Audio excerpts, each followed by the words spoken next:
Shalom, salam sejahtera bagi kita semua.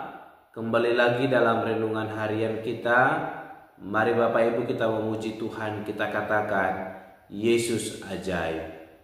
Yesus ajaib, Tuhanku ajaib, kasih-Nya besar bagiku. Yesus ajaib, Tuhanku ajaib, namanya kekal selamanya. Tak berubah kasih-Nya, setiap hari bertambah indahnya. Sampai bumi berlalu dan habislah ragaku, Yesusku ajaib bagiku. Yesus ajaib, Dia berkuasa, ada mujizat sebab Yesus ajaib. Amin. Mari Bapak Ibu kita membuka Alkitab kita dari Injil Lukas pasal 17 ayat 20 sampai dengan yang ke-37. Demikianlah firman Tuhan dengan perikop kedatangan kerajaan Allah. Atas pertanyaan orang-orang Farisi, apabila kerajaan Allah akan datang, Yesus menjawab, katanya, kerajaan Allah datang tanpa tanda-tanda lahiriah. Juga orang tidak dapat mengatakan, lihat, ia ada di sini atau ia ada di sana. Sebab sesungguhnya kerajaan Allah ada di antara kamu. Dan ia berkata kepada murid-muridnya, akan datang waktunya kamu ingin melihat satu daripada hari-hari anak manusia itu, dan kamu tidak akan melihatnya.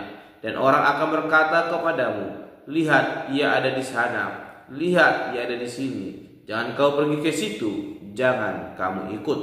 Sebab sama seperti kilat memancar dari ujung langit yang satu ke ujung langit yang lain, demikian pula lah kelak halnya anak manusia pada hari kedatangannya. Tetapi ia harus menanggung banyak penderitaan dahulu dan ditolak oleh angkatan ini.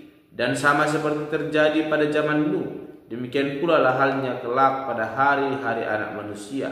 Mereka makan dan minum, mereka kawin dan dikawinkan, sampai kepada hari Nuh masuk ke dalam batra. Lalu datanglah air bah dan membinasakan mereka semua. Demikian juga seperti yang terjadi di zaman Lot. Mereka makan dan minum, mereka membeli dan menjual, mereka menanam dan membangun. Tetapi pada hari Lot pergi keluar dari Sodom, turunlah hujan api dan hujan belerang dari langit dan membinasakan mereka semua. Demikianlah halnya kelak pada hari di mana anak manusia menyatakan dirinya.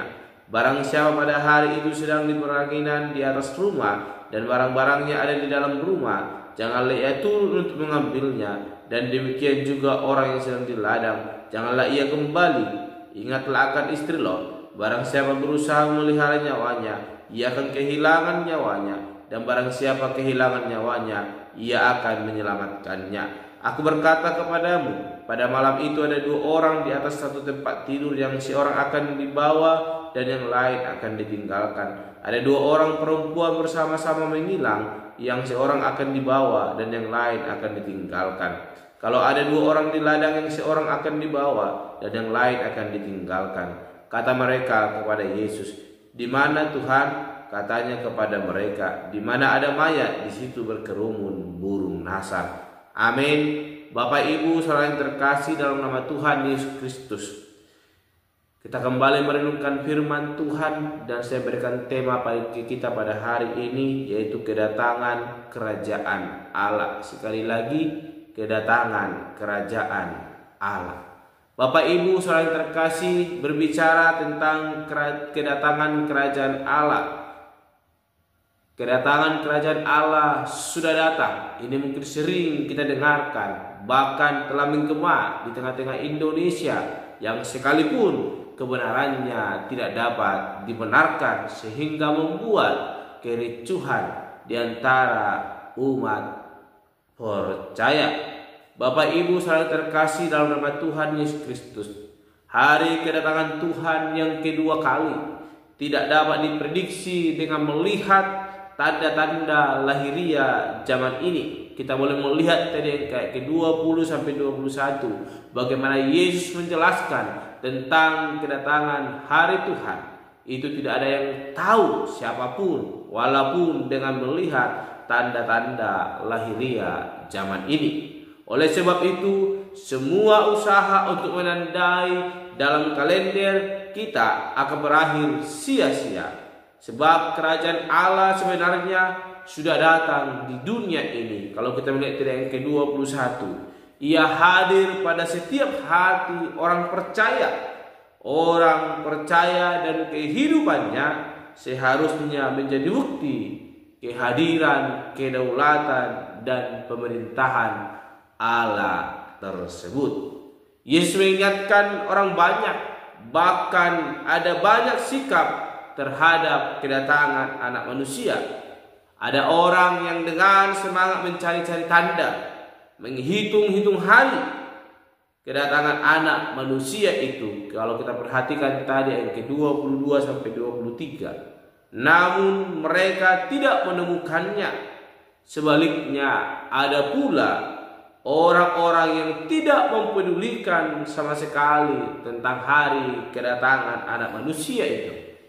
Mereka akan sibuk dengan urusan mereka masing-masing, yaitu hidup dalam dosa, sama seperti orang-orang yang kemudian dibinasakan oleh air bah pada masa Nuh, dan yang kemudian dimusnahkan oleh api dan belerang pada zaman Lot. Bapak Ibu saudara terkasih, jikalau kita memahami tentang hari kedatangan Tuhan,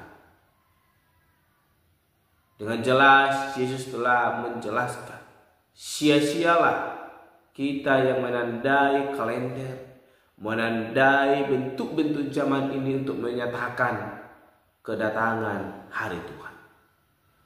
Kedatangan hari Tuhan telah datang, yaitu di tengah-tengah kehidupan kita yang mempercaya kepada Yesus Kristus dan melakukan kehendaknya. Itu adalah bukti bahwa Yesus telah hadir dalam hidup kita dan kita telah memuliakan Dia lewat kehidupan kita. Bapak Ibu, hanya dengan menerima kehadiran kerajaan Allah, yaitu menyambut anak manusia dalam hidup kita, maka kita telah menyambut Dia dan kita akan dihindarkan dari penghukuman yang begitu dahsyat yang telah kita bacakan tadi.